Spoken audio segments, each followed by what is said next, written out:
Na conferência de ontem falamos de muitos assuntos que provavelmente eram bastante novos para muitos de vocês. Entre esses assuntos, falamos do choque entre as ideologias do mundo. De um lado, a liderança do catolicismo romano e de outro, a liderança daqueles que aguardam a volta do Senhor e guardam os mandamentos de Deus. Em Mateus 24, 3-4 está escrito: Estando ele sentado no Monte das Oliveiras, os discípulos se aproximaram dele, dizendo: Diz-nos, quando sucederão estas coisas e que sinal haverá da tua vinda e do final dos séculos? Respondendo Jesus, lhes disse: Vede que ninguém vos engane. Este é um texto muito triste. O engano vai ser a ordem do dia. E o outro problema é que também os escolhidos podem ser enganados. Assim que esta é uma teia muito intricada que Satanás colocou sobre este planeta. Apocalipse 16:13 diz: E vi sair da boca do dragão e da boca da besta e da boca do falso profeta 3 espíritos imundos, à semelhança de rãs. Já falamos sobre isto numa conferência prévia. Pois são espíritos de demônios que fazem sinais. E eles vão aos reis da terra em todo o mundo para reuni-los para a batalha daquele grande dia do Deus Todo-Poderoso. Forças demoníacas operam entre os homens para enganá-los. E a única salvaguarda que temos contra tudo isso se encontra na palavra de Deus. Mateus 24:24. Porque se levantarão falsos cristos e falsos profetas, e farão grandes sinais e prodígios, de maneira que enganarão, se fosse possível, até mesmo os escolhidos. Assim que os sinais e milagres vão ser a ordem do dia. E como podemos prevenir para que não sejamos enganados como os outros? Quem são os escolhidos? Obviamente, eles são aqueles que obedecem à palavra de Deus como seu fundamento e fortaleza. Ontem falamos sobre a profecia dos 2.300 dias e vimos que Satanás odeia a primeira parte desta profecia e que ele odeia a parte final desta profecia com a mesma intensidade, porque ele viu que o final desta profecia revela um povo que representará Jesus Cristo e sua justiça. E vimos como Roma fez um desafio. Eu estou contente de saber que o desafio permanece em seu site da internet. E vocês podem lê-lo diretamente se desejarem. A maioria dos cristãos supõe que o domingo é o dia de adoração que a igreja aprova. A Igreja Católica Romana protesta que ela transferiu a adoração cristã do dia de sábado bíblico para o domingo. E que tratar de argumentar que a mudança aconteceu na Bíblia é algo desonesto e uma negação da autoridade católica. Se o protestantismo quisesse basear seus ensinamentos apenas na Bíblia, teria que adorar no sábado. Mas o que está desafiando a Igreja Católica Romana? Está desafiando pessoas ou está desafiando a palavra de Deus? Sim, está desafiando a palavra de Deus. E nós estamos presos no meio desta batalha. Isto é tudo. E vocês se lembram que o jornal Sentinela Católico tem esse artigo que diz: as pessoas que pensam que as Escrituras tinham que ser a única autoridade, tinham que, logicamente, tornar-se adventistas do sétimo dia. E tinham que guardar o sábado como dia sagrado. E com certeza este artigo do site da internet Mary Online, no qual o editor diz: ou a Igreja Católica está certa, ou os adventistas do sétimo dia estão certos. Não pode haver outra escolha. Esta foi uma afirmação assombrosa. Que afirmação incrível, quase inacreditável. E se uma pessoa não escolhe nenhuma destas duas opções, então a doutrina completa da sola escritura, isto é, basear-se apenas na Bíblia, entra em colapso. Muito bem, qual é o assunto da briga? A veracidade da palavra de Deus. E resulta que a Bíblia predisse que um grupo de pessoas chegaria ao final dos tempos e falaria pela Bíblia, e somente pela Bíblia. Isto é, sola escritura. E falaria pelo Senhor, assim como ele está descrito na Bíblia. E se uma pessoa não escolhe uma dessas duas opções, a doutrina da sola escritura entra em colapso.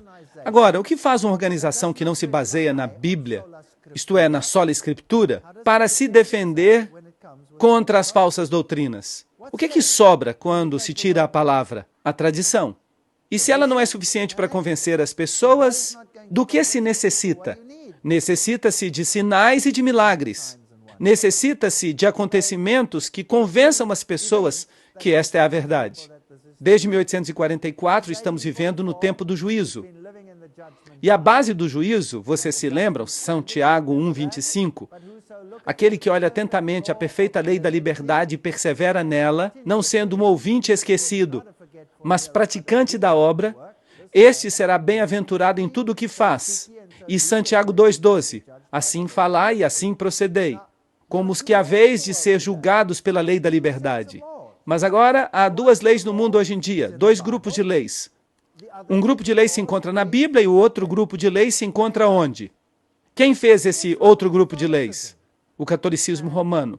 Isso é muito estranho. A Bíblia diz, se me amais, guardareis os meus mandamentos. Trata-se de uma disputa de autoridade. Que autoridade vamos aceitar? Obviamente, se você crê na sola Escritura, você vai seguir a autoridade da Bíblia, que é a autoridade de Deus, de Jesus Cristo. Aqui está a paciência dos santos, os que guardam os mandamentos de Deus e a fé de Jesus. Assim que há este grupo no final dos tempos. Mas o que é o testemunho de Jesus? Vocês se lembram que nós estudamos este texto? Nós lemos o que é o espírito de profecia. Nós tivemos uma conferência sobre isto. Assim que as duas características que distinguem a igreja remanescente de Deus são, primeiro, guardam os mandamentos de Deus, segundo, tem o testemunho de Jesus, que é o espírito de profecia. E o sábado, é claro, nos mandamentos de Deus, vai ter um papel crucial.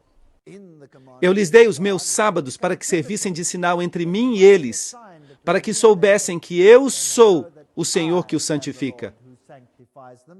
Assim que é preciso tomar uma decisão. E depois lemos Apocalipse 14:9. A passagem que o terceiro anjo segue e proclama, dizendo em grande voz, se alguém adora a besta e a sua imagem e recebe a marca em sua fronte ou em sua mão, ele também beberá do vinho da ira de Deus. E se uma pessoa começa a pensar como ele, a crer nele ou a simplesmente obedecê-lo, então essa pessoa o está adorando.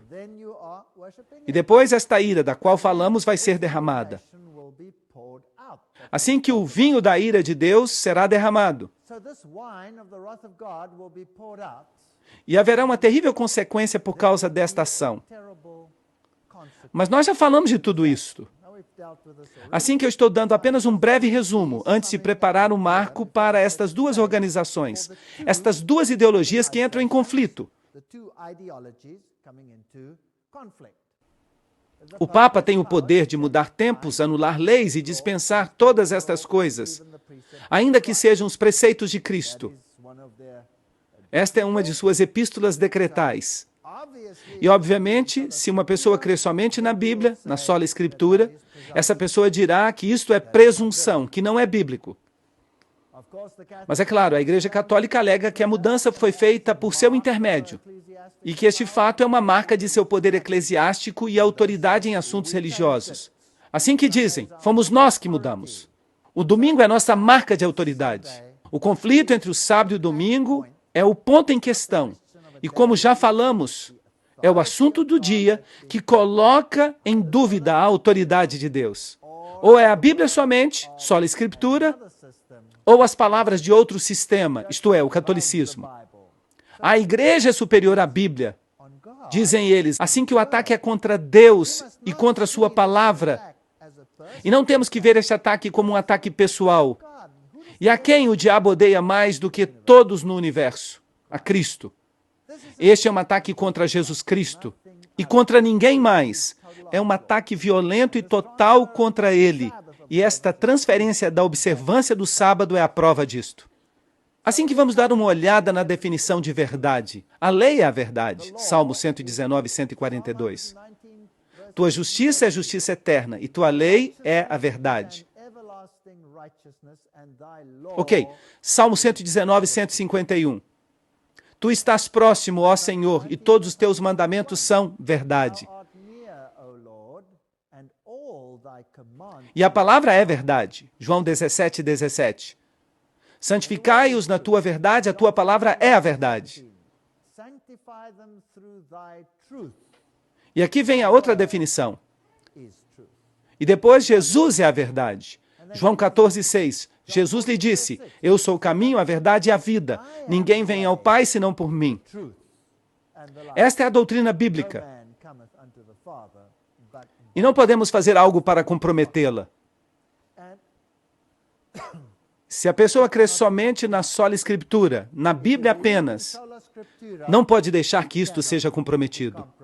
Mas o que fala o catecismo jesuíta, que é o representante do outro lado da polêmica? Pergunta, e se as Escrituras ordenarem uma coisa e o Papa uma coisa contrária a esta? Resposta, as Sagradas Escrituras devem ser postas de lado. Assim temos dois grupos de normas no mundo. Quem é o Papa? Ele é o vigário de Cristo, Rei dos Reis, Senhor dos Senhores. E há somente uma tribuna de juiz que pertence a Deus e ao Papa. Bem, eu lamento dizer que este não é o meu Deus, porque o meu Deus disse, eu não mudo.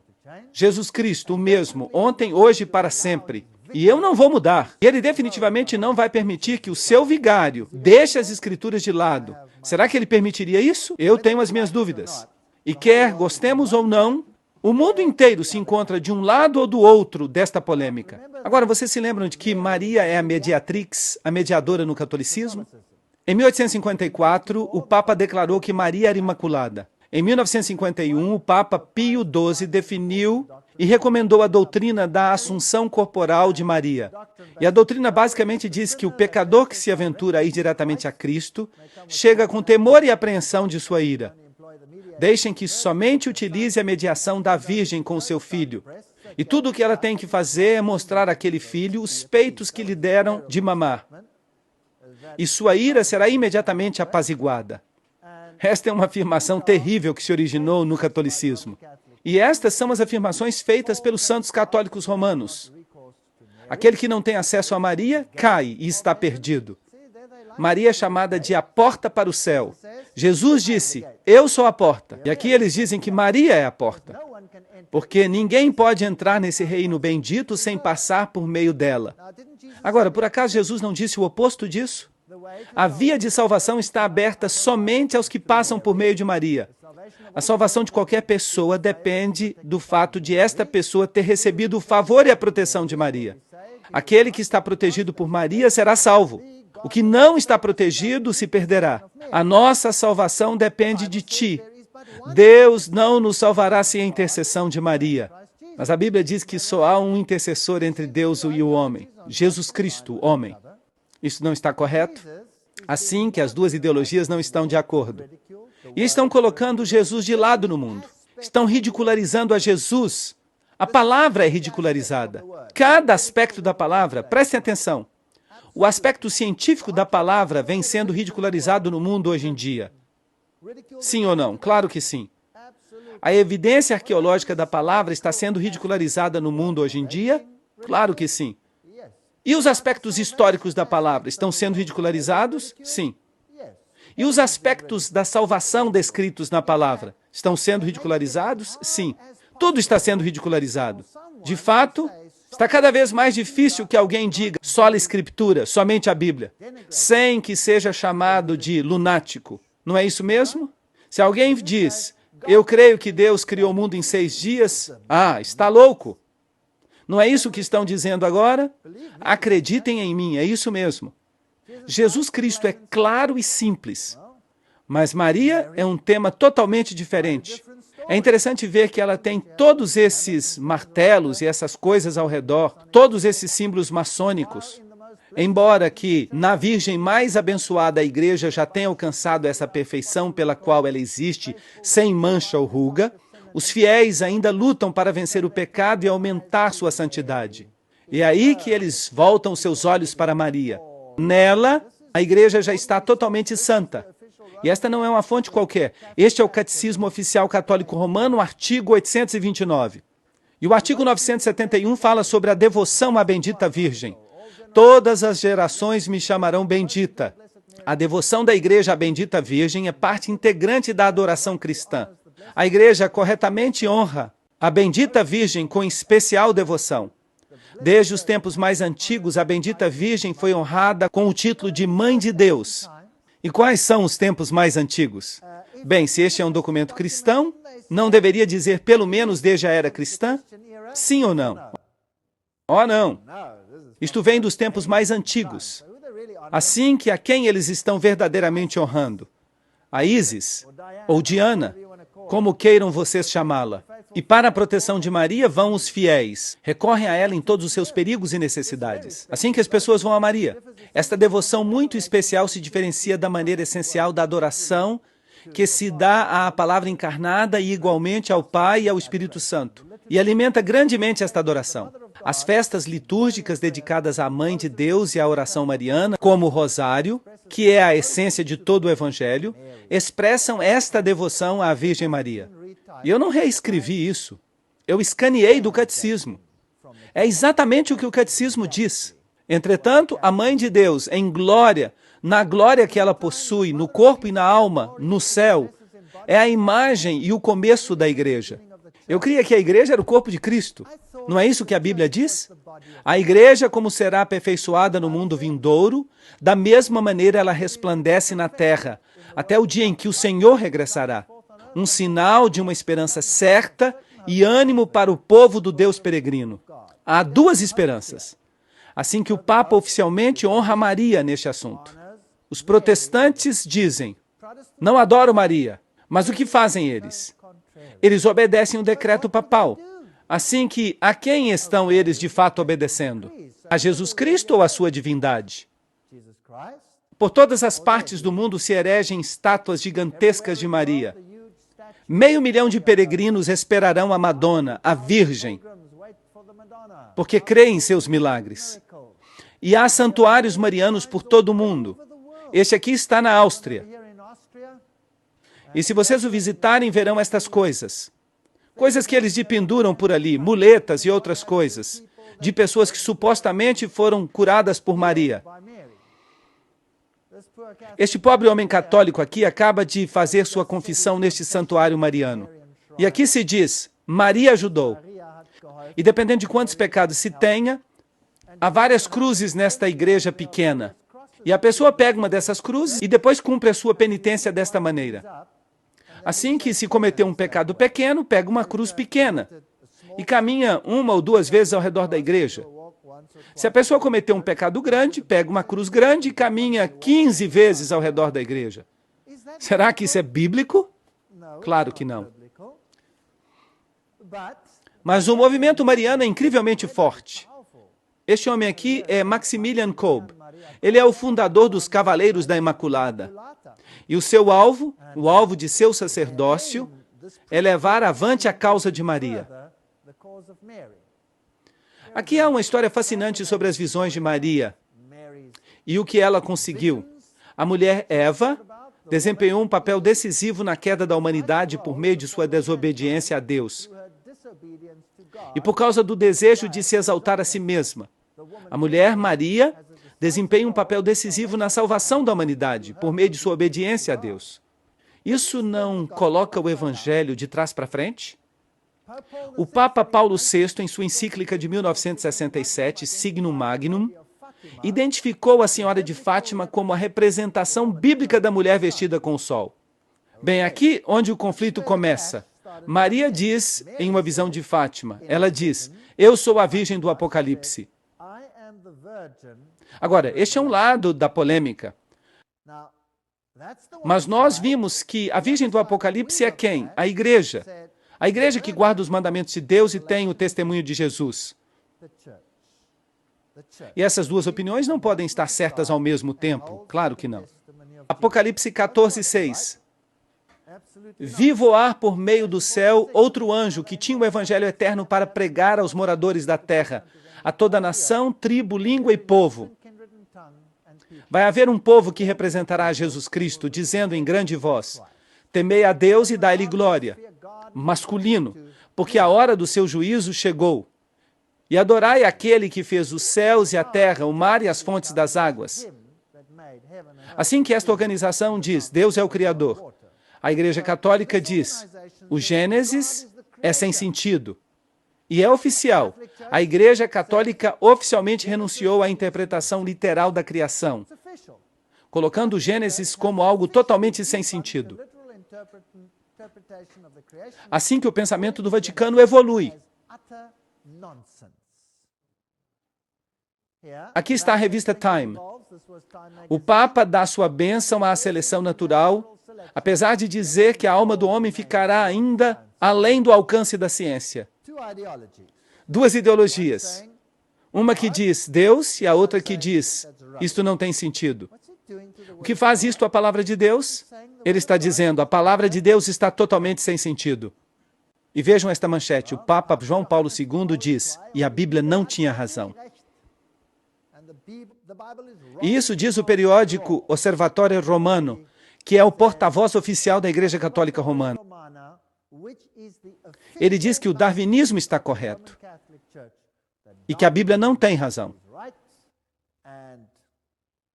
Aqui, no jornal Elm Street Journal, eles têm uma entrevista com um jesuíta chamado Consul Magno, que gosta de dizer que o criacionismo é uma heresia protestante do século XIX. Isso não é interessante? Os pais da igreja eram suficientemente sábios para não interpretar a Bíblia dessa maneira. Os jesuítas adquiriram seu primeiro telescópio depois que Galileu publicou suas descobertas extraordinárias de que Júpiter tinha 4 luas. Assim que a Igreja Católica Romana não crê nessas coisas. E então lhe perguntaram, mas vocês não são criacionistas? Não, esta é uma heresia protestante do século XIX. Agora, eu quero que vocês reflitam sobre isto. Entenderam o que quis dizer a citação? Quando nasceu o protestantismo? No século XVI, certo? Bem, e por que esta é uma heresia protestante do século XIX? E de quando até quando durou o século XIX? De 1800 até 1900, certo? E que data está mais ou menos na metade? 1844, mais ou menos. Não é verdade? E por que essa tinha que ser uma heresia protestante do século XIX? Este é um jesuíta que está falando. Eles sabem exatamente quem é que lhes traz problemas. E isso é interessante, o protestantismo. Bem, aqui vocês têm uma igreja protestante, esta é uma igreja calvinista. E há um bonito símbolo do sol aqui. E ali um símbolo do sol sobre a janela. E aqui estão estas rochas petrificadas. E se diz, estas pedras têm 250 milhões de anos. Então, o protestantismo apoia oficialmente a criação ou apoia a evolução?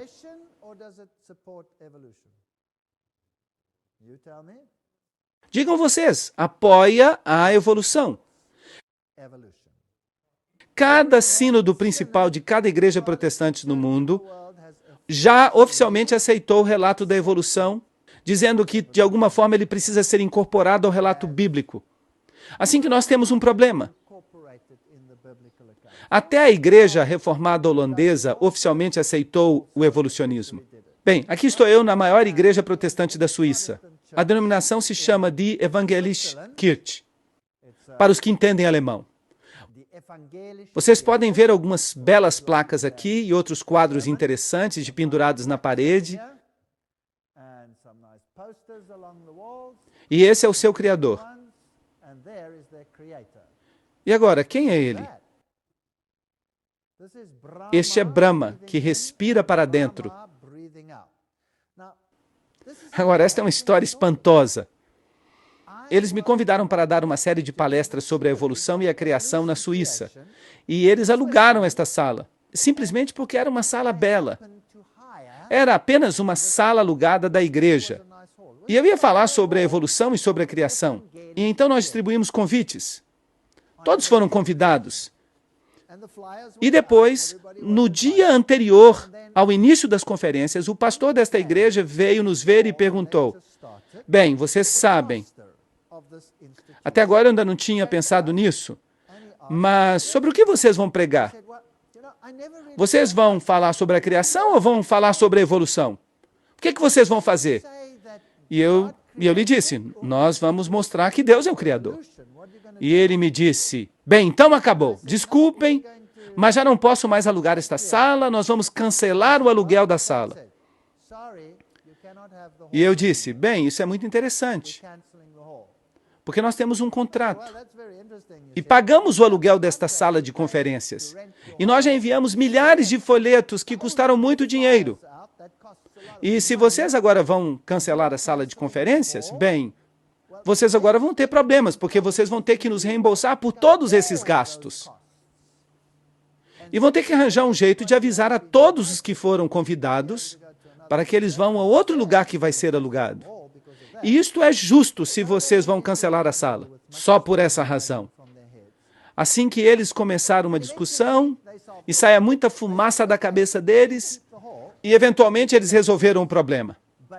Eles disseram, muito bem, vocês podem ficar com a sala. Vocês podem dar suas conferências. Mas antes de cada conferência, vocês têm que anunciar que a organização a qual esta sala pertence, a Evangeliskirche, oficialmente não acredita no relato da criação. Assim que eu falei, com muito prazer. E antes de cada conferência eu dizia, eu quero lhes avisar que a organização, a Evangeliskirche, oficialmente não acredita no relato do criacionismo. Depois de todas as conferências, as pessoas disseram, mas por quê? E eu lhes dizia, bem, vocês vão ter que perguntar a eles, porque aqui está o seu Criador, o Brahma que respira para dentro e o Brahma que respira para fora. Nós já falamos sobre as doutrinas não bíblicas de Roma, o batismo de crianças, a aspersão, o estado dos mortos e a imortalidade, as orações pelos mortos, a oração repetitiva, o perdão dos pecados, o inferno, um lugar ou estado no qual os demônios e os seres humanos que morrem em inimizade contra Deus sofrem tormento eterno. Dicionário Católico, página 395. Por causa desta declaração, eu era ateu. Teremos que considerar isso numa próxima conferência. E continuando as doutrinas não bíblicas, as indulgências, o fato de que uma pessoa pode comprar o perdão dos pecados, a missa, a omissão do cálice no concílio de Constança, a adoração no domingo, o índex de livros proibidos pelo Papa Paulo VI em 1599. Por isso, o arcebispo Adolfo, em 1468, destruiu os estabelecimentos com as prensas de Gutenberg e Schoeffer. Assim que livros ainda estão proibidos? O Textus Receptus, o texto básico do qual foi traduzido o Novo Testamento, ainda é um livro proibido, porque exigem que se aceitem as versões deles. O preterismo, que é uma doutrina jesuíta que diz que o anticristo está no passado, que ele era um rei grego pequeno e insignificante. O futurismo, que diz que o anticristo virá no futuro. A alta crítica, que rejeita a Bíblia. Estas são todas doutrinas católicas romanas e elas todas se originaram de Roma. A doutrina de Maria Imaculada, em 1854, da Assunção de Maria, em 1951, e todas essas afirmações terríveis que acompanham esta doutrina. Lucas 11, 27 e 28 diz, enquanto ele dizia estas coisas, uma mulher dentre a multidão levantou a sua voz e disse, bendito o ventre que te gerou e os seios que te amamentaram. Eles falaram isto a Jesus e ele disse, antes disso, bem-aventurados os que ouvem a palavra de Deus e aguardam. Por que a repreendeu Jesus? Porque aquilo que ela dizia era uma fábula babilônica. Era isso que ela estava dizendo. E Jesus disse, não, a palavra de Deus, a obediência, este é o critério, e não um mito celestial. Os sacerdotes pagãos de Cibele, eles tinham celibato, e lhes rapavam a cabeça, cortavam o cabelo ao redor do centro da cabeça, como se fazem hoje aos monges. E a comissão que eles recebiam era o poder de sacrificar para os vivos e os mortos. Será que alguém pode sacrificar a eles?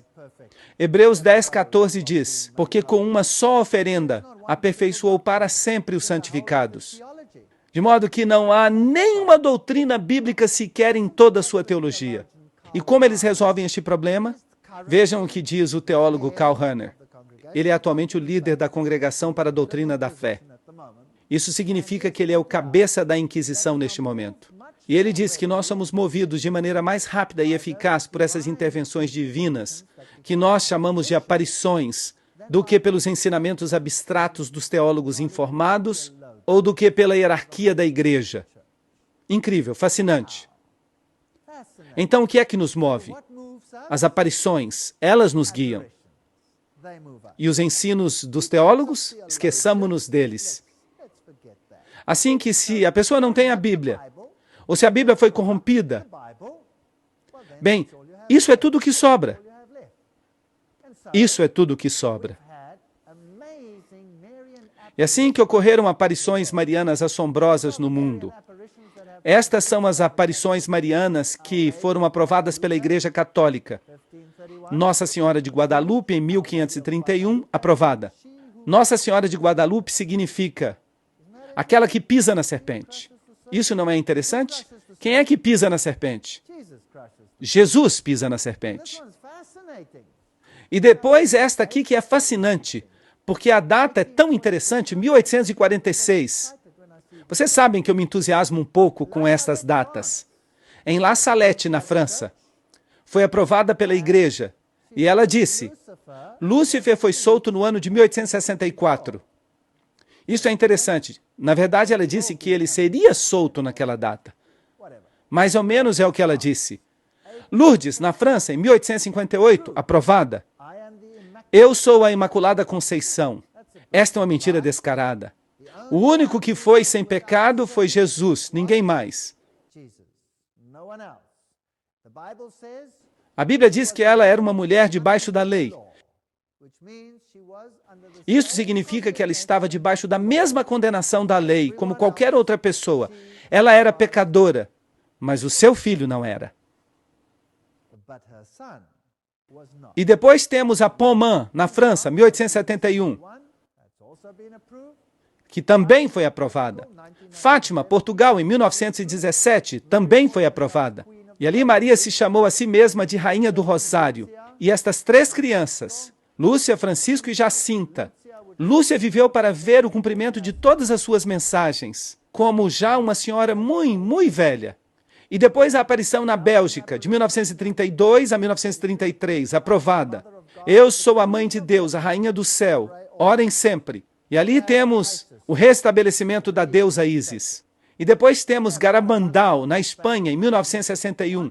Akita, no Japão, em 1973, todas aprovadas pelo bispo local. E Medjugorje, na ex-Iugoslávia, em 1981. E até esta data, ela é a Rainha da Paz. Agora, estes são fenômenos interessantes. O livro O Trovão da Justiça, dos autores Ted e Maureen Flynn, diz: Fátima foi a aparição mais importante na primeira parte do século XX. E a aparição de Medjugorje está satisfazendo as necessidades espirituais desta geração. Interessante. Na última parte deste século, Sua Eminência, o cardeal Joseph Ratzinger, e vocês, a estas alturas, já sabem quem ele é. Ele falou no relatório de Ratzinger que um dos sinais de nossos tempos é que os anúncios das aparições marianas estão se multiplicando ao redor do mundo. Assim que, se a pessoa não tem a Bíblia, é melhor que tenha outra coisa. E em 1950, o famoso arcebispo católico Fulton Sheen escreveu: Nós estamos vivendo nos dias do Apocalipse, os últimos dias da nossa era. As duas grandes forças do corpo místico de Cristo e do corpo místico do anticristo estão começando a formar as linhas de guerra para a batalha catastrófica. Agora, nós vimos esta batalha ontem, do nosso ponto de vista, do ponto de vista bíblico. Agora vamos considerar tudo isto do ponto de vista de quem? Do ponto de vista deles, dos católicos. Isto me parece justo. Porque a pessoa tem que escolher, certo? E nós temos livre-arbítrio, certo? E nós vimos que há um relato bíblico do que vai suceder. A mulher de branco, ela guarda os mandamentos de Deus, ela tem o testemunho de Jesus, e ela vai surgir depois de 1844. Ela vai ser organizada e ela vai se opor a tudo que sucede no mundo com a mensagem dos 3 anjos e com uma forte pregação. E nós estudamos isto ontem em grandes detalhes. Agora, o que diz esta organização, da qual falamos ontem, a Igreja Adventista do Sétimo Dia? Quem eles falam que vai ser o anticristo? O catolicismo. Como disseram também os reformadores. E quem apontavam como anticristo? ao catolicismo. Todos os reformadores disseram a mesma coisa. Por quê? Porque o catolicismo mudou a palavra de Deus. Agora, quem vocês acham que os católicos pensam que é o anticristo? Obviamente é outra pessoa. Estão começando a formar suas linhas de guerra para a batalha catastrófica. Aqui vem uma batalha. Mas esta batalha é uma na qual nós estamos presos no meio. Em realidade, é uma batalha contra Jesus e sua palavra. E se eu vejo isto, eu fico em paz, porque eu não tenho nada do que me preocupar. Agora lhes estou anunciando que este é o tempo da batalha decisiva. Foi isso que Maria disse. Nós dizemos, a Bíblia nos ensina por meio dos sinais que temos discutido que estamos chegando ao fim. Estamos chegando à linha de batalha. Mas Maria diz, bem, a suposta Maria, diz exatamente a mesma coisa. Eu lhes estou anunciando que este é o tempo da batalha decisiva. E o Papa Leão teve uma visão de uma confrontação entre Deus e Satanás. E o Papa Leão compreendeu que Satanás teria 1000 anos para tentar destruir a igreja. Na visão, Satanás escolheu para si 100 anos do século XX. E isto é interessante. Ele está cheio de atividade furiosa, porque ele sabe que o seu tempo é curto. Agora, se vocês sabem alguma coisa sobre o ocultismo, quem dizem eles que Satanás é de fato? Quem dizem os ocultistas que é Satanás? O Senhor, Miguel, Jesus é Satanás. Assim que Cristo vai ter um conflito com a Igreja Católica, para dizer isto em outras palavras, no século XX. Bem, interessante. Muito obrigado, La Salette, França. Agora voltemos a 1896. Aprovado. Lúcifer foi solto em 1864. Aqui está uma citação no livro O Trovão da Justiça, por Ted e Maureen Flynn. E, de fato, Malachi Martin escreveu o prefácio desse livro. Assim que ele não é simplesmente um livro qualquer. A Igreja Adventista foi organizada em 1863, com 3.500 membros. E com uma meia dúzia de associações locais e cerca de 30 obreiros ministeriais e um comitê de 3 pessoas no nível da associação geral. Incrível. Isto é interessante, é um fato interessante. Agora vejamos o que La Salette, na França, diz sobre qual seria a polêmica. Isso seria interessante, não é mesmo? Bem, Maria diz, se meu povo não deseja se submeter, esta é a aparição de La Salette. Se meu povo não deseja se submeter, eu vou ser forçada a soltar a mão do meu filho. Isto é tão pesado e me incomoda tanto que eu não mais posso deter a sua mão. Todo este tempo eu tenho sofrido pelo resto de vocês. Se vocês não desejam que meu filho os abandone, eu tenho que tomar sobre mim mesma a tarefa de orar por isto continuamente. Mas o resto de vocês pensa que isto é de pouca importância. Em vão vocês orarão, e em vão vocês vão atuar. E vocês nunca vão poder me retribuir pelos sofrimentos que eu tenho tido pelo resto de vocês. E eu lhes dei 6 dias para trabalhar, e guardei o 7º para mim mesma. Mas ninguém quer me dar esse dia. É isso que incomoda tanto o braço do meu filho. Incrível? Qual é o assunto? O que a aparição de Salette disse que vai ser a polêmica?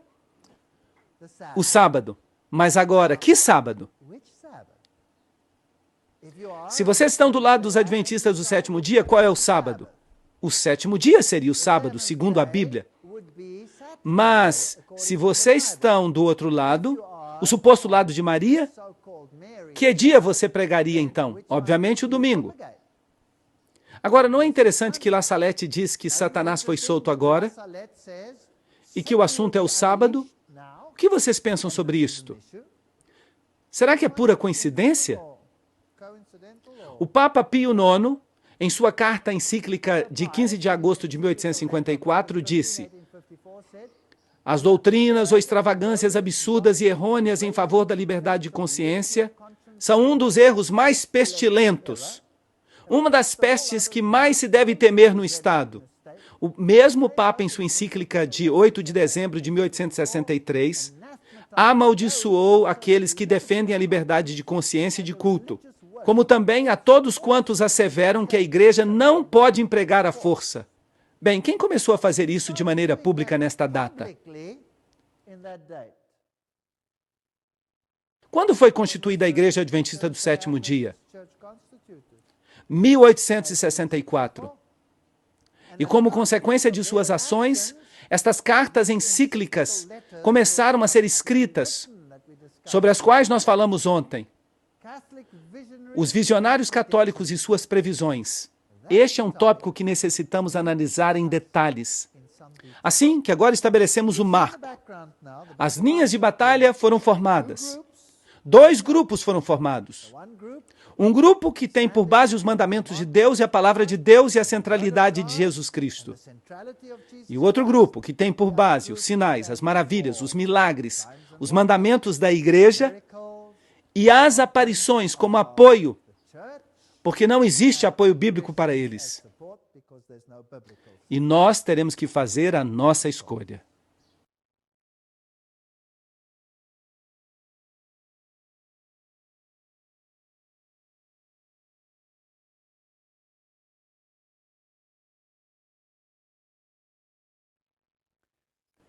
Este é o livro Trovão da Justiça. Fala sobre o milagre e o castigo, Ted e Maureen Flynn.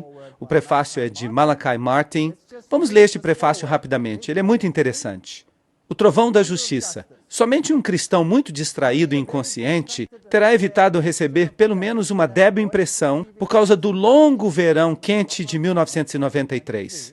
Pois por vários anos tem havido uma progressão contínua de acontecimentos, no sentido mais amplo da palavra. E todos esses acontecimentos indicam que a humanidade em seu conjunto e a Santa Igreja Católica Romana em particular alcançaram um limiar fatídico, mais além do qual existe uma nova condição de acontecimentos humanos. Esta citação é interessante. Malachi Martin, professor da Universidade Pontifícia, alega haver sido um ex-jesuíta, mas ainda assim ele permanece totalmente católico romano. E não existe essa coisa de ex-jesuíta. Mas, contudo, ele permanece ali, com as visões, aparições, mensagens, predições, advertências, interpretações, estátuas que choram, ídolos que sangram, mananciais milagrosos de água, cura espontânea, danças flutuantes do sol e eclipses da lua, crianças pequenas que preveem o futuro, homens e mulheres não educados que instruem os papas e os presidentes, viagens a nível nacional de publicidade por parte dos mensageiros com revelações especiais. E em tudo isto, uma ênfase óbvia por todos os lados sobre o papel especial da bendita Virgem Maria de Nazaré como Rainha do Céu, Mãe de todos os seres viventes e, como é de se esperar, como a mediadora de todas as graças. Muito interessante. Mas esta exuberância vem contrastada de maneira séria com o outro lado das matanças deste século, porque este é um século que há testemunhado e segue testemunhando cenas de horror absoluto. Os massacres industriais das guerras planejadas, nas quais literalmente milhões de homens, mulheres e crianças foram mortos. O extermínio às vezes pareceria da noite para o dia, uma onda sempre mais crescente de infanticídio, que já conta mais de 1 bilhão nos últimos 50 anos. Um número sempre maior de guerras, fratricídios, 245 até a data deste escrito, que seguem acontecendo. Ondas de tortura e perseguições por todos os 5 continentes. Um fluxo contínuo de desastres naturais, sem nenhum paralelo conhecido na história humana, assim como a conhecemos. O cenário neste mundo se estabelece sobre uma depressão econômica generalizada, com vistas ao claro surgimento de um governo mundial, que já está visível em sua estrutura inicial. Um governo mundial que é profissionalmente secular, tão perigoso para a liberdade humana que dá medo. E em seu perfil indistinto, se parece com o retrato do Big Brother, de George Orwell, em seu cenário de 1984. A verdade e o erro se misturam. Assim que, começando em 1973, um certo padre Gobi começou a escrever discursos interiores, isto é, mensagens ditadas. Mas Deus não trabalha assim. Ele impressiona com o Espírito e os profetas escreveram com suas próprias palavras. Mas esses ditados contam mais de 600 e foram publicados no livro Os Sacerdotes, os Filhos da Nossa Amada Senhora. E basicamente a mensagem diz: Sejam fiéis ao Papa, obediência total às suas ordens. Estejam prontos para lutar até o ponto de derramar sangue para se manterem unidos a ele e fiéis ao Evangelho. Será que o Padre Gobi foi reconhecido pelo Papa? Claro que sim. Aí está ele, o Papa João Paulo II e o Padre Gobi. E o que ele tem a dizer? Ele disse, 18 de setembro de 1988, temos um período de 10 anos decisivos. E nesse período de 10 anos se completará o tempo da grande tribulação, que lhes foi previsto nas Sagradas Escrituras. E neste período de 10 anos, todos os segredos que eu revelei a alguns dos meus filhos acontecerão. Bem, 18 de setembro de 1988 até o dia 18 de setembro de 1998. Este é o período de tempo que ele indicou. E até o mês de setembro de 1998, o papado havia publicado cada encíclica que necessitaria, incluindo sua encíclica sobre o domingo, que foi publicada antes dessa data, incluindo sua carta apostólica Ad Tuendam Fidem, que diz que os hereges têm que ser castigados se não estão de acordo com o ensinamento papal. Tudo estava no seu lugar. Em outras palavras, o mundo está simplesmente esperando para que os eventos finais aconteçam. E o último dogma que será declarado é que Maria é a corredemptrix, mediatrix, corredentora e mediadora.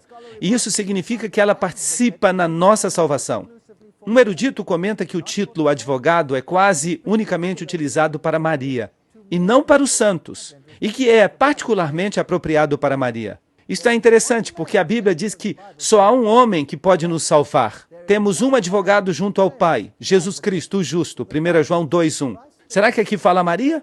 Não. Então, temos aqui outro problema bíblico. O cardeal Ratzinger supostamente escreveu a este profeta, dizendo que não há barreiras teológicas para a proclamação de um dogma como este. Assim que Maria representa o lado oposto, ela é a corredemptrix, mediatrix, corredentora e mediadora de todas as graças e advogada para o povo de Deus. Isso degrada Jesus Cristo. Assim que, de repente, neste período de tempo, há uma explosão incrível de atividade. Encontramos muitas observações dos assim chamados OVNIs. E encontramos acontecimentos raros que ocorrem. Desenhos no campo, alguns deles falsos, alguns deles não têm explicação. Temos aparições no misticismo oriental, temos aparições no misticismo ocidental. Krishnamurti, Krishna, era ele que supostamente deveria se declarar como Messias. Mas agora Maitreya tomou o seu lugar. No Islã temos frutas e vegetais. E quando as pessoas cortam essas frutas, elas encontram dentro delas o nome de Allah. No Irã se conta que em várias partes de algumas cidades, uma imagem de Jesus foi vista nas cercas e nas janelas. Assim escreve o periódico do Irã, Akhbar, no dia 25 de dezembro de 1995.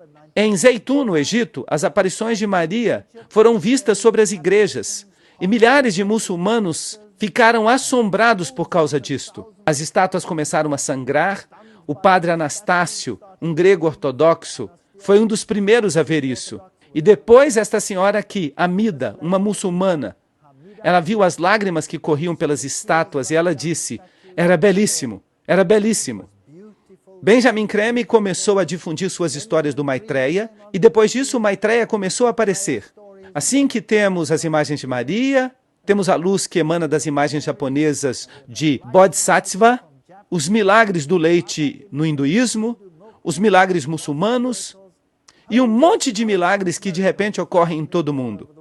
E onde este Maitreya aparece, as águas ficam onduladas. E aqui em Nordenau, na Alemanha, as pessoas estão correndo para pegar água para serem curadas. Cruzes aparecem nas janelas. Cruzes que ficam permanentemente. Luzes estranhas apareceram sobre as estátuas de Maitreya nos templos orientais. E acontecem sinais interessantes com as mãos dessas estátuas. Estas luzes não estavam aqui. Não havia uma vela ou uma lâmpada que iluminasse. Estava simplesmente sobre os Budas. E depois o senhor Ganesha começou a beber leite. E também as outras estátuas no hinduísmo. As pessoas começaram a lhes dar leite. E o leite era simplesmente absorvido. Bum! Desaparecia. Bem, eu sempre digo, é melhor que o senhor Ganesha assista a uma das minhas conferências sobre saúde. E aqui há outra pequena estátua que bebe leite, de modo que os hindus passaram a dar leite às suas estátuas. E esta criança, Asna, uma criança muçulmana, começou a chorar lágrimas de cristal, verdadeiras, e foi investigada pelos médicos. Houve aparições estranhas nas rochas do misticismo. E aqui em seu continente, nas Américas, bezerros brancos nasceram em 1994 e em 1996, cumprindo as profecias nativas americanas. E quais as chances de que alguma coisa assim aconteça? O cálculo é de uma possibilidade para cada 6 a 10 milhões. Por isso, todas essas coisas estão nos dizendo que estamos chegando ao final dos tempos. O Vaticano II, esta é a porta que comemora o Vaticano II, que havia afirmado que todas as igrejas podem ficar onde estão, desde que elas aceitem a supremacia papal. E lembrem-se que Dom Bosco havia previsto que o barco do Evangelho ancoraria entre os pilares do catolicismo, a Eucaristia e Maria, e que isto ocorreria um ano antes do final do século. Assim que um ano antes do final do século, 1999, eles tiveram um movimento ecumênico, no qual o Papa foi declarado líder espiritual do mundo. E isto se cumpriu, quer gostemos ou não. E eles estavam prontos para fazer de Maria uma deusa. 4 milhões de católicos querem que Maria seja divina. E o dogma papal, Maria teria que ser uma deusa, bem, pelo menos foi aprovado, pelo menos verbalmente, pelo Papa. Nossa Senhora de Guadalupe, 1994. As estátuas começaram a chorar óleo. E luzes estranhas começaram a baixar em Guadalupe. Supostamente, o Shekinah, a glória de Deus. E muitas religiões começaram a adorar Maria por causa de todas essas aparições em todo o mundo. E Maria substitui a Mãe Terra nos rituais indígenas. Aqui está a plataforma em Guadalupe, e esta foi a famosa dança do sol que aconteceu em Fátima, o lugar onde a água brotou e milhões de pessoas vêm aos santuários para ser curadas, entram na água para ser curadas. Agora, este é um ensino muito estranho, e nós também o encontramos mencionado na Bíblia. Ali no tanque, o tanque de Betesda, onde havia um homem deitado, e a teoria na qual eles criam era que quando a água do tanque era movida pelo anjo do Senhor, se alguém conseguia entrar no tanque, bem, esta pessoa era curada. E as pessoas diziam, este versículo nunca deveria estar na Bíblia. Bem, este versículo absolutamente que sim, tinha que estar na Bíblia. Porque o anjo do Senhor que move as águas, e se alguém por acaso está ali dentro, esta era a maneira como eles pensavam. Esta é uma religião babilônica. Esta é a religião de Babilônia. Mas o anjo do Senhor, em forma humana, estava entre eles, Jesus Cristo. E ele entrou nesta situação. E o que ele fez? Ele foi até o homem que estava deitado ali, que havia sido um inválido por todos esses anos, e ele lhe disse, bem, deixe-me ajudá-lo a entrar nas águas. Eu sou o anjo do Senhor feito carne. E o levou às águas. Esperou, fez as águas se moverem e o colocou ali dentro. Foi isso que aconteceu? Não, este não é um relato bíblico, absolutamente. Jesus repreendeu sua ideologia, sua crença nas fábulas.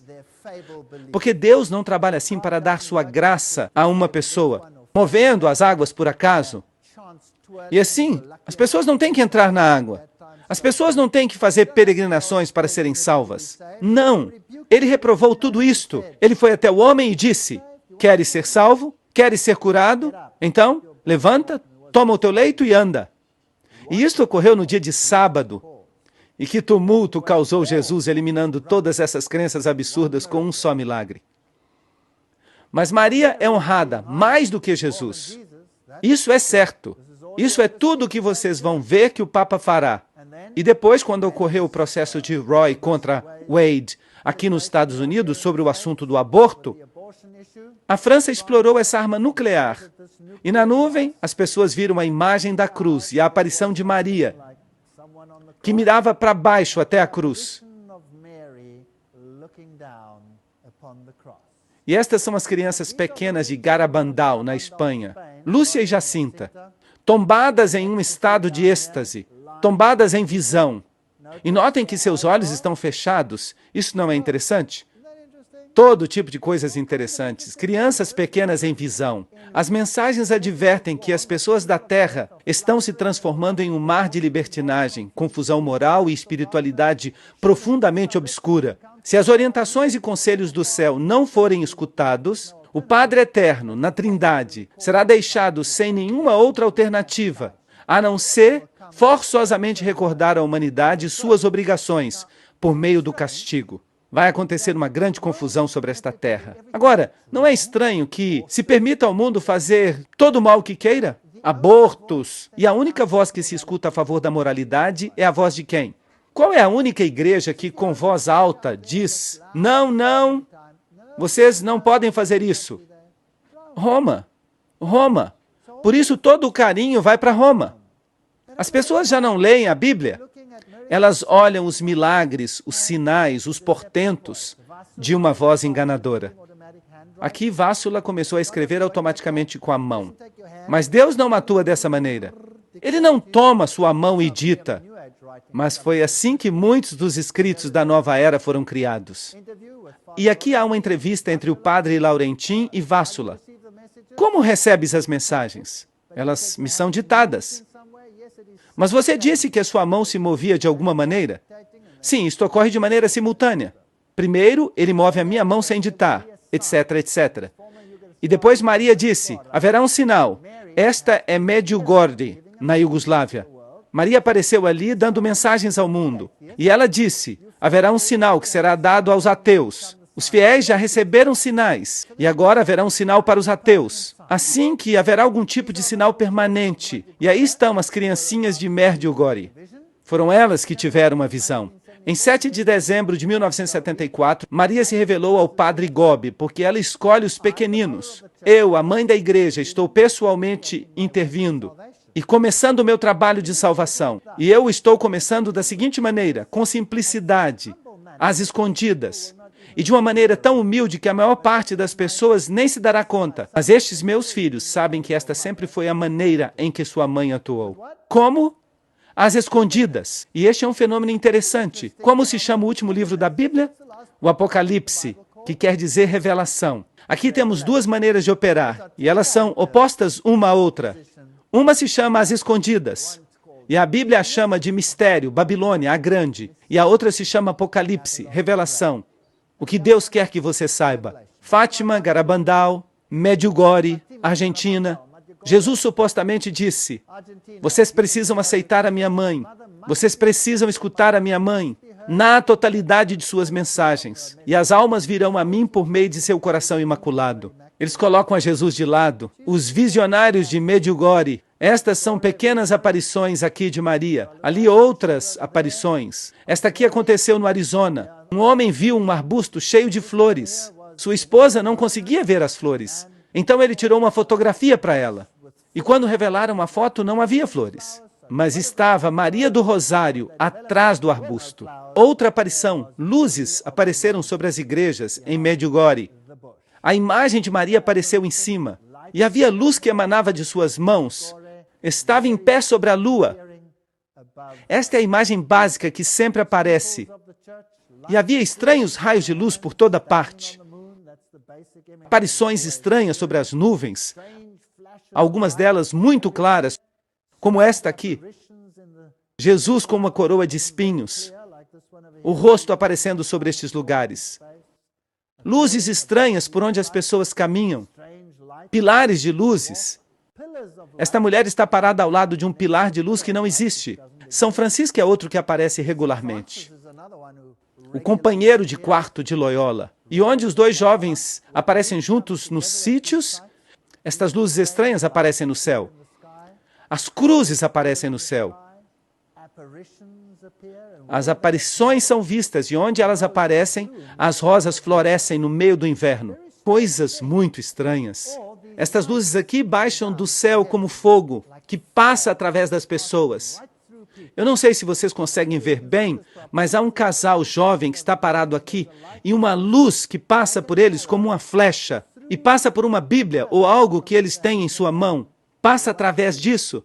E depois, quando eles fazem suas reuniões, estas luzes aparecem no céu, de vez em quando, com escritos. Aqui como fogo sobre os que participaram. E aqui temos fogo e luz que descem sobre os delegados e entram neles. Agora, se uma pessoa vê estas coisas, o que imaginaria? Estas são coisas realmente fenomenais que estão ocorrendo. Aqui há visões de escritos no céu e de aparições estranhas por todos os lados, onde os jovens se juntam. Pequenas aparições de Maria. Este aqui é um vulcão que tinha a forma da Virgem e de seu filho. E esta foto foi tirada de um avião. Jesus caminhando nas nuvens. Os anjos da guarda sobre as crianças. Coisas escritas. Jacinta foi uma dessas visionárias. E os escritos apareceram no céu, 1972. Algumas dessas palavras ainda estão sendo interpretadas. Mas eles tiraram fotos assim. Esta, por exemplo, é de um monge da região, em sua roupa de monge, aparentemente subindo uma escada para o céu. Este é um material raro. E aqui há uma escada rolante num centro comercial, que quando estava fechado, uma das câmeras de segurança filmou Maria que subia a escada rolante. Isto parece até ridículo. Mas fica pior. Fica pior. Aqui está Jesus em um tornado. E depois as estátuas que choram. Sangue, óleo, água. Esta aqui é uma estátua muito interessante. Ela é das Filipinas, no ano 1993. E o seu sangue está escorrendo pelo rosto. E aqui temos pétalas, pétalas de rosa que caem do céu. E estas estruturas de Jesus como rei. E Maria com a luz que lhe sai dos olhos. Aqui está toda a família de Deus, Maria outra vez. Aqui está o rosto de Jesus. Vejam, ali está o nariz, os olhos. E Jesus fazendo este sinal com a mão. E estas formas crescidas na rosa, não é apenas um desenho que foi feito na rosa. E estas caem do céu nas Filipinas, no dia de Maria, simplesmente caem do céu e são guardadas como tesouros muito preciosos. Aqui temos a cruz e as mulheres ao redor da cruz numa pétala de rosa. Aqui duas mulheres e a cruz, e estas são pétalas de rosa que caem do céu. E são muito convincentes para as pessoas que não têm Bíblia. O Pai vai dar um castigo terrível à humanidade. Fogo vai cair do céu e vai eliminar uma grande parte da humanidade. Será que o diabo está esperando alguma catástrofe gigantesca? Grandes luzes aparecerão. Aqui há mais estátuas que choram, esta aqui com óleo chorando. E em Las Vegas, Nevada, Estados Unidos, 1 hora depois de a vigília de oração da meia-noite ter começado, no dia 12 de dezembro de 1994, miraculosamente, a estátua de Nossa Senhora de Guadalupe começou outra vez a chorar lágrimas reais. E ela chorou de novo na tarde seguinte, às 2 da tarde e às 2:30. E eles deram o nome à estátua de A Virgem de Las Vegas que chora. Esta é uma boa cidade para chorar, não é verdade? Bem, eles sabem como organizar um bom show. Periodicamente, esta estátua começa a chorar. Esta estátua aqui pertence a uma senhora que se chama Julia Kim. Ela pertence à Igreja Católica e recebeu uma estigma. Vocês sabem o que é uma estigma? Uma pessoa estigmatizada é alguém que sangra nas mãos ou que tem as marcas de Cristo. Sangra nos pés ou sofre as agonias de Cristo pelos pecados do mundo. E esta é uma de suas estátuas. E esta aqui também, uma estátua de Cristo que começou a sangrar sangue de verdade. Chegaram até a fazer uma análise. Os grandes estigmatizados do mundo. Esta foi uma das mais famosas dos tempos modernos. Seu nome era Teresa Neumann. Viveu de 1898 a 1962. Na Alemanha, eles dizem que ela nunca se alimentou, nunca dormiu, que ela nunca teve funções corporais por 40 anos. Isso significa que ela nunca foi ao banheiro. Ela só vivia da Eucaristia. Bem, eu não sei se isso é verdade, isso é o que eles dizem. E ela falou que desastres naturais vão ocorrer nos Estados Unidos. Aqui está ela em suas agonias dos estigmas. Notem o sangue que escorre de seus olhos, que escorre de suas mãos. E depois desses acontecimentos, ela teve até cruzes queimadas em seu corpo. Outro famoso estigmatizado foi o Padre Pio da Itália, 1887 a 1968. E ele disse que seria mais fácil que o mundo existisse sem o sol do que sem o santo sacrifício da missa. Ali está ele, sangrando nas mãos. E aqui as pessoas o ajudam enquanto celebra a missa. E na própria cidade de Roma, muitas das estátuas com hóstias começaram a sangrar. Sangravam a partir das hóstias.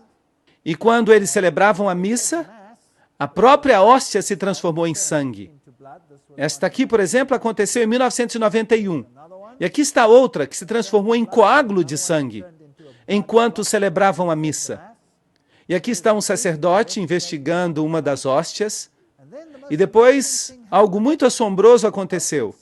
O Papa mesmo estava celebrando a missa. E ele deu a hóstia a Julia Kim, a estigmatizada. Aqui está ele, o Papa João Paulo II, celebrando a missa com Julia Kim, a estigmatizada. E eles tiraram uma fotografia na hora em que a hóstia foi colocada em sua língua. E os jornais disseram, o Papa viu a hóstia sangrar. Aqui está a foto.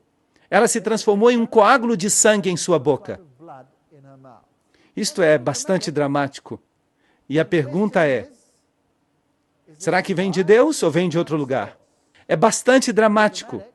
Se você fosse um católico romano e você visse isso acontecer, e se isso fosse toda a sua religião, isto seria convincente. Aqui está, Virgínia.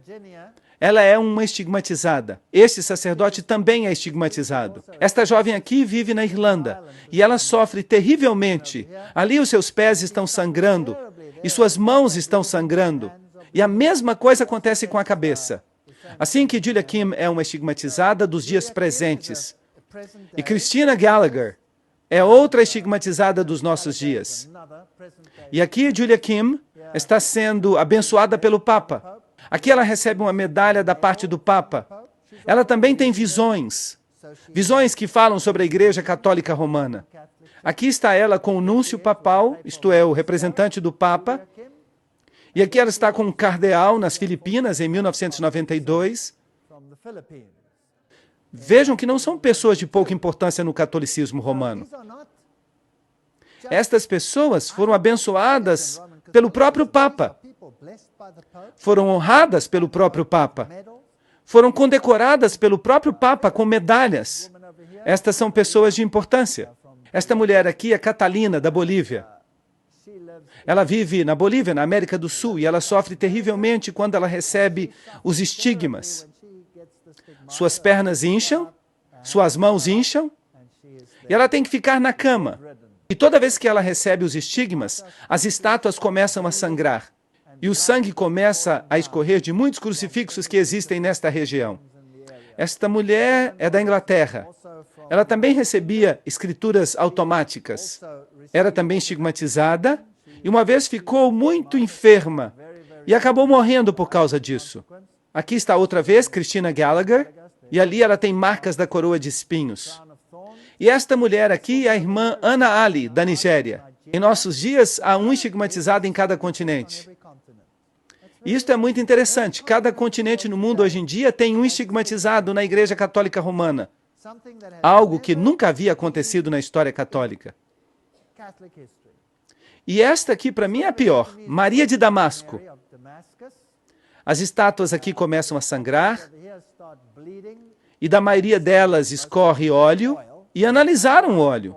É um óleo de azeitona pura. E esta é a jovem que recebe os estigmas nesta região. Seu nome é Mirna Nazur. E ela vive em Damasco e sofre terrivelmente quando recebe os estigmas. Eu quero que vocês olhem atentamente para esta jovem. Ela é muito bonita. Aí está ela. É assim que ela fica quando está normal. E quando ela recebe os estigmas, ela começa a sangrar da fronte. E depois de alguns minutos, ela fica assim. Agora, isto é algo muito impressionante. Mas eu tenho uma pergunta. Se Jesus morreu uma vez para sempre por todos os nossos pecados, será que é necessário que alguém continue a sofrer as dores da crucifixão para que se expie, para que pague os pecados do mundo? Sim ou não? Não, isto não é bíblico. E se não é bíblico, quem está fazendo estas coisas com esta pobre senhorita? Só pode ser Satanás. E eu detesto o que ele faz. Por que será que estas pobres pessoas têm que ser enganadas? Por que será que têm que sofrer assim por nada, quando a verdade poderia libertá-las? Vejam que eu não estou pregando isso contra os católicos. Eu também já fui católico. Eu queria que todos os católicos do mundo escutassem estas conferências. Meu desejo é que todos os católicos do mundo fossem libertados dos sinais e dos portentos e das aparições e das mentiras e das doutrinas enganosas que não conduzem a nada além da morte.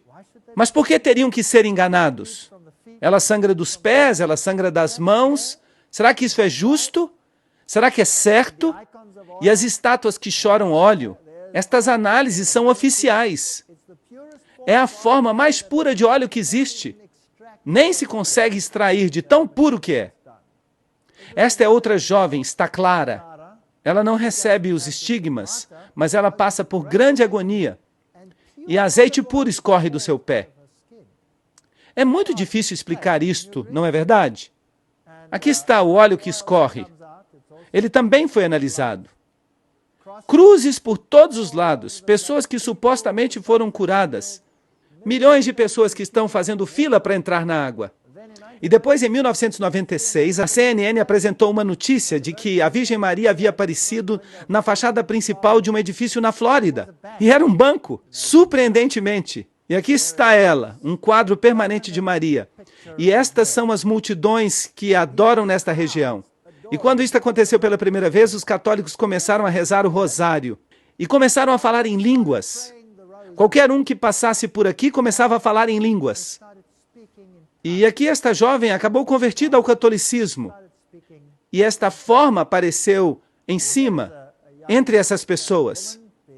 E este é um rosário que apareceu de maneira miraculosa. A foto foi tirada no dia 5 de maio de 1998, em Atlanta, na Geórgia.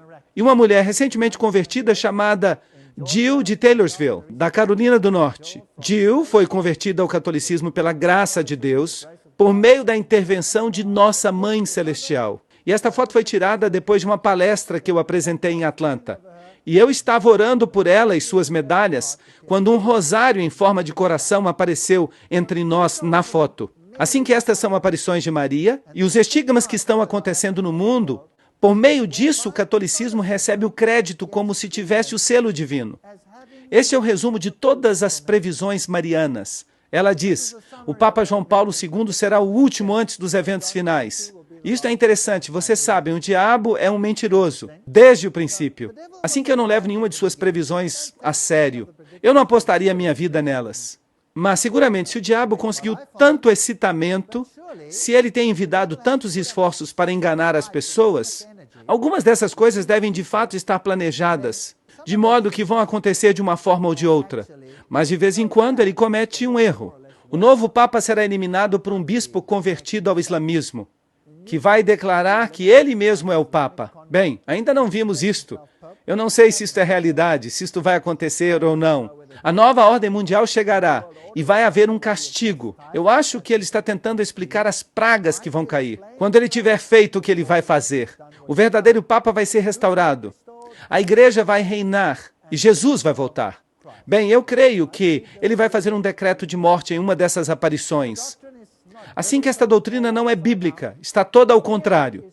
E Maria tem que ser a profetisa dos últimos tempos, a Conceição Imaculada, a mãe da igreja, a nova Eva, a rainha do céu, Maria da Assunção, o Santo Rosário, tudo isto, corredemptrix, mediatrix, advogada, tudo que Jesus tem que ser, ela é também. E Roma não muda. Roma continua sendo tão conservadora hoje em dia e até mais do que já foi no passado. E você pode examinar toda a doutrina do catecismo católico e você vai ver isto. A igreja, o pilar, a fortaleza da verdade, recebeu este mandamento solene de Cristo, da parte dos apóstolos, para anunciar a verdade salvadora. À igreja pertence o direito, sempre e em toda parte, de anunciar os princípios morais, inclusive os princípios que pertencem à ordem social, e de julgar todo o feito entre os homens. À medida em que se exige isso em prol dos direitos fundamentais dos seres humanos ou a salvação das almas. O magisterium dos pastores da igreja em assuntos morais se exerce cotidianamente na catequese e na pregação. De geração a geração, os pastores receberam o depósito do ensinamento moral cristão, um depósito formado de um corpo de regras morais características, mandamentos e virtudes que procedem da fé em Cristo. Assim que, tradicionalmente, o Decálogo dispõe acerca dos princípios da vida moral, que são válidos para todos os homens. E agora nós entramos no cerne da questão. Desde quando? E este é o artigo 2065 do Catecismo. Desde a época de Santo Agostinho. E como nós vimos, quem era ele? Um iniciado. Os 10 mandamentos têm ocupado um lugar predominante na catequese dos candidatos batismais. O catecismo da igreja, com frequência, expõe os preceitos da moral cristã seguindo a ordem dos 10 mandamentos. A divisão e a numeração dos mandamentos tem variado ao longo da história. Este catequismo segue a divisão dos mandamentos estabelecida por Santo Agostinho. Por quem? Assim que não seguem a Bíblia, seguem a um iniciado. Em Assis, o mundo se entregou ao Papa. Vejam, o Papa vem como irmão do povo, e ele coloca o bálsamo do mundo em nosso peito, e os coros de anjos decoram seu trono com flores. Acreditam nisto? Ele recebeu o título de Homem do Ano, e apareceu no Sinai, e orou no Sinai e disse: os 10 mandamentos ainda são vigentes. E Maria, a suposta Maria, revelou ao padre Gobi o seguinte: meu Papa, João Paulo II, eu te confirmo que este é o Papa do meu decreto, o Papa do qual eu falei às crianças durante as aparições de Fátima. Em outras palavras, este era o Papa que ia cumprir todas as previsões de Fátima. E a última que não era conhecida era que este seria o Papa que sobreviveria a um atentado contra a sua vida. E depois que este Papa cumprir a sua obra, eu virei do céu e receberei seu sacrifício. Então qual é o remédio do qual Maria fala? Para o problema que o mundo está enfrentando, todo este caos. Ela diz: este é o lugar onde vemos muitos dos fatores na raiz dos nossos problemas. Isto é, o mandamento de guardar o sábado. Mas voltemos à nossa pergunta. No Antigo Testamento, se alguém não guardava este dia, este era um dos vários pecados aos quais se podia castigar com a morte. Apesar de não estarmos vivendo sob a lei do Antigo Testamento, há um abuso geral através da cultura cristiana quanto ao sábado. No Ocidente, nós nos esquecemos de Deus por causa da nossa riqueza. E no Oriente, perdemos a Deus por causa do comunismo e do sofrimento.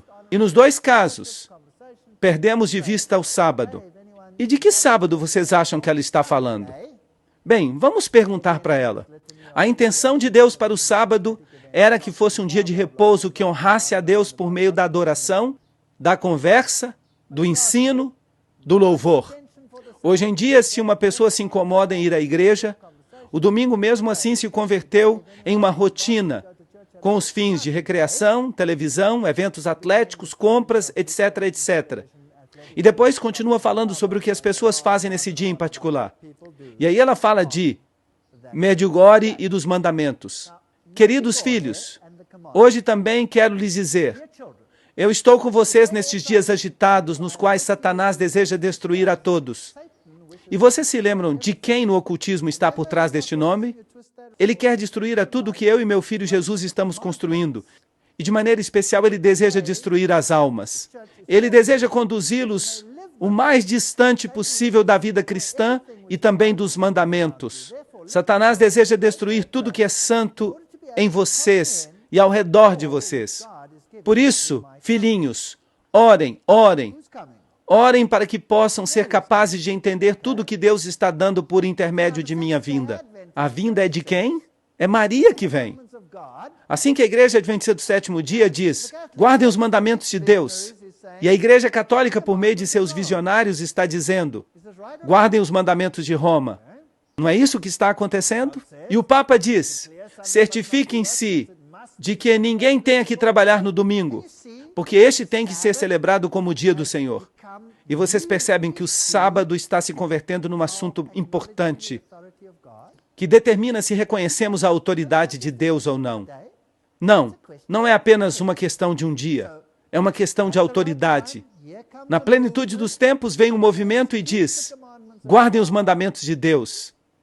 E este movimento eleva o sábado, a Igreja Adventista do Sétimo Dia. Ao mesmo tempo, Maria aparece e diz: Satanás está solto no planeta. Guardem o sábado da igreja. Pregam a mesma coisa, mas de duas perspectivas diferentes. E esta é a escolha de vocês. Que perspectiva querem seguir?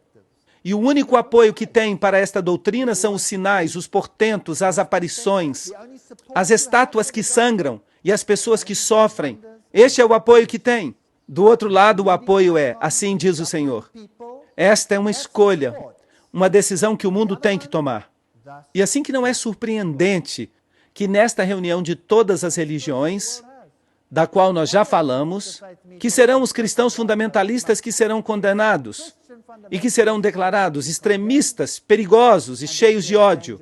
Aqui está o Papa João Paulo II numa cova mariana, orando em um dos lugares onde ela apareceu. E isto é fascinante. Este é o avião do Papa, da TWA, com esta luz que brilha sobre ele. E Roma diz que é a glória do Shekinah. No dia 30 de julho de 1986, nossa Mãe Bendita explicou outro de seus papéis por meio do Padre Gobi. Este é o momento para que todos tomem refúgio em mim, porque eu sou a arca do Novo Testamento. No tempo de Noé, imediatamente antes do dilúvio, eles, que o Senhor havia destinado a sobreviver a seu terrível castigo, entraram na arca. E agora, em seu próprio tempo, eu estou convidando a todos os meus filhos amados a que entrem na arca do Novo Testamento, que eu construí no meu coração imaculado para vocês, para que sejam auxiliados por mim, a fim de levar a carga sangrenta da grande provação que precede a vinda do dia do Senhor. Não procurem em nenhum outro lugar. Está sucedendo hoje em dia o que sucedeu nos dias do dilúvio. Bem, o outro lado ensina a mesma coisa e diz: há uma arca, uma construção. Deus está chamando um povo que tenha um relacionamento com Ele. Ou você entra nesta arca que guarda os mandamentos de Deus e tem o testemunho de Jesus, ou você entra na outra arca. Qual delas pertence a Deus? Em João 14:6 está escrito: Jesus lhe disse: eu sou o caminho, a verdade e a vida. Ninguém vem ao Pai senão por mim. E em Josué 24:15 está escrito: escolhei hoje a quem sirvais. Se aos deuses a quem serviram os vossos pais quando estiveram do outro lado do rio, os deuses dos amorreus em cuja terra habitais, mas eu e minha casa serviremos o Senhor. Assim que esta é a decisão que temos que tomar. Duas arcas. Qual vamos escolher? A escolha é sua. Muito obrigado.